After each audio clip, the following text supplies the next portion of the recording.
Paralelo 21 te presenta el libro La reunión del chocolate de Luis Jorge Arnau. Cada día en este podcast compartiremos un capítulo de esta magnífica novela. 23.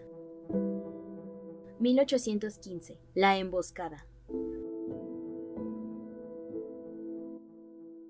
Pedro Moreno, a quien apodaban el Toro, había instalado su refugio en el Fuerte del Sombrero, a 2 leguas y media del pueblo de Comanja, ahogado y a la vez protegido entre la Mesa de las Tablas y el Cerro de Negrete, la Mesa de los Borregos y el Cerrito del Comercio. Era un hombre de bien, reconocido en los alrededores y respetado por decir lo que hacía y hacer lo que decía. Un personaje espectacular con un corazón como su cuerpo, enorme. Había tenido que trasladarse de Santa María de los Lagos a su hacienda de la Sauceda, cargando con toda su familia, para evitar la vigilancia de las autoridades, quienes sospechaban de sus actividades y sus viajes a Michoacán, donde pudo reunirse de manera clandestina con el Congreso Independiente de Apatzingán. Desde aquel miércoles de la Pascua de 1814, en que había declarado su afinidad independiente, todo había sido correr y esconderse para aquel hombre tosudo, inteligente, finalmente obligado a recluirse en las montañas y a construir aquella fortificación en un lugar inhóspito, a resguardo del asedio realista. Para llegar al fuerte, había que pasar entre 2 montes por un espinazo angosto como navaja, recorriendo un pasadizo donde a ratos no cabían 2 pies juntos.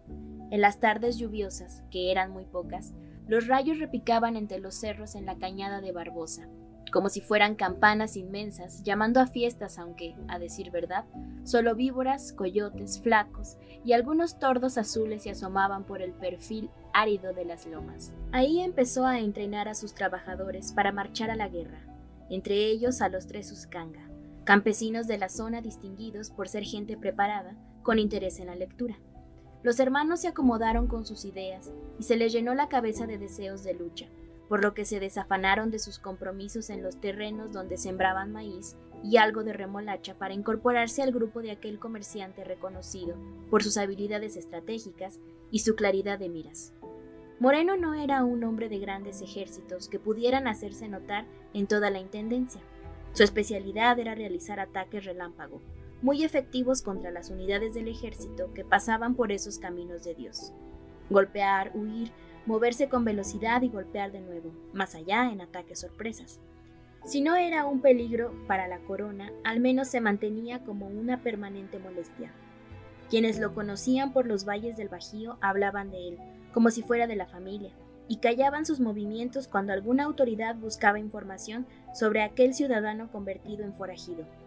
Conocía las milpas y los desiertos, los llanos y las crestas del demonio, porque su madre lo había parido a medio camino entre aquí y allá, y se movía como lagartija aprovechando cualquier agujero para no dejarse ver más que cuando era demasiado tarde, y había que pagar con la vida de un par de soldados la temeridad de acercarse a sus terruños.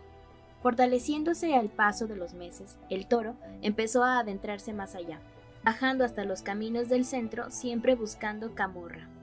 Entre una batalla y otra, uno de los contingentes donde marchaban Genaro y su hermano Brígido se había alejado más al sur de manera casi accidental, por un lomerío que no resultó ser el que decía Tomás Fernández, el guía. Tras 2 días de camino, el sobrino de Moreno, quien comandaba el grupo, ordenó recular dando marcha atrás hasta llegar a la zona que reconocía, y donde se sentían protegidos. El trayecto de vuelta se volvió áspero. Tomás iba comido por la tristeza y la vergüenza. Poco afecto a equivocarse, y menos aún a hacerlo afectando a todos, se volvió mudo. Le dolía el orgullo como ardor por una enchilada sabiendo que todos se burlaban de murmullos. Llevaban deseando unas horas entre vientos chirriadores y gritos lejanos de coyotes cuando se les atravesó una oscuridad insípida que no les dio ánimos ni para dormir un rato, así que siguieron a trote silencioso, solo cuidándose de no caer en alguna zanja. El camino fue haciéndose más llevadero gracias a los tragos de pulque repartidos por uno de los indios que cargaba su líquida ración de olvido en 2 cueros de marrano. La bebida mantuvo en alto el valor para andar al grado que, pese a las reclamaciones del sobrino de Moreno, algunos se volvieron peligrosamente festivos. Fue casi al reventar el sol cuando, torciendo una loma apelmazada, se encontraron con un pequeño piquete de soldados enemigos durmiendo en una hondonada. Aquella sería una escaramuza fácil, pensaron, otra de sus habilidades aventureras de pegar y correr asumiendo que el enemigo descansaba a pierna suelta en calzoncillos, y les ganó la confianza a todos, incluyendo a Genaro, quien era, a sus 32 años, el mayor del grupo. En un respiro las cosas se salieron de control, porque el grupo emboscado no estaba tan dormido como pareció en un principio. Una vez empezado el tiroteo, no hubo manera de agruparse para atacar como Dios manda, pese a que Felipe Moreno nunca dejó de gritar para que se mantuvieran agachados. Asusado por el miedo y buscando un sitio para guarecerse de las balas, que eran pocas pero precisas, Genaro no paraba de recriminarse el nuevo error. Don Pedro siempre había sido vigilante en las escaramuzas, cuidando que su grupo fuera escurridizo como rata y efectivo como víbora. Pero tal parecía que los meses de pelear a su lado habían sido en vano. Era como pisar la mierda, con el castigo de seguir apestando buena parte del camino, mientras exhibían su estupidez por todos lados. Trataba de recuperar la cordura atarantada por el pulque, cuando un proyectil acarició su mejilla, trazando una mueca horizontal bajo la nariz. Fue entonces cuando se santiguó pensando para sus adentros. Ya me salvé, vengo de suerte, seguro que hoy no me muero. Disparar era muy difícil porque el sol los golpeaba de frente, impidiéndoles ver con claridad al enemigo, y confirmando que aquel día le había salido mal a Dios. La derrota se intuía inevitable. Había que buscar un final rápido, aunque fuera indecoroso, pero la vegetación era muy baja y no había mucho lugar donde esconder la retirada, entre mezquites rancios y flacos, cuando una de las balas dejó tirada para siempre a Tomás y sus arrepentimientos. Se perdió toda la compostura y el resto de los vivos huyeron sin orden, para donde las piernas decidieron llevarlos.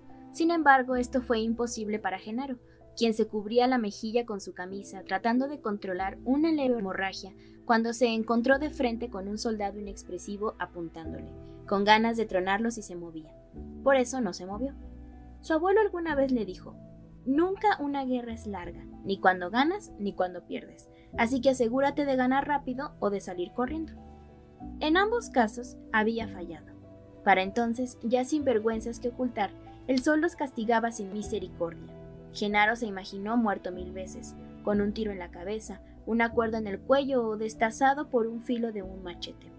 De reojo pudo ver los restos de los difuntos, unos insípidos, otros aterrorizados y otros tristes como campesinos de siempre. Por fortuna, su hermano no estaba entre ellos. Seguramente pudo correr al arreciar la matazón. El soldado, casi un adolescente, vigilaba sus latidos al tiempo que se derretía en sudores y trataba de encontrar razones para celebrar esa victoria que aún no le devolvía el resuello. Pero los motivos se iban haciendo escasos.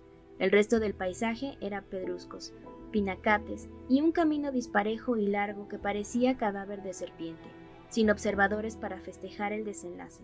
Sentado en un pedrusco, el herido esperó a que el hombre al mando de aquel destacamento decidiera qué hacer con su destino.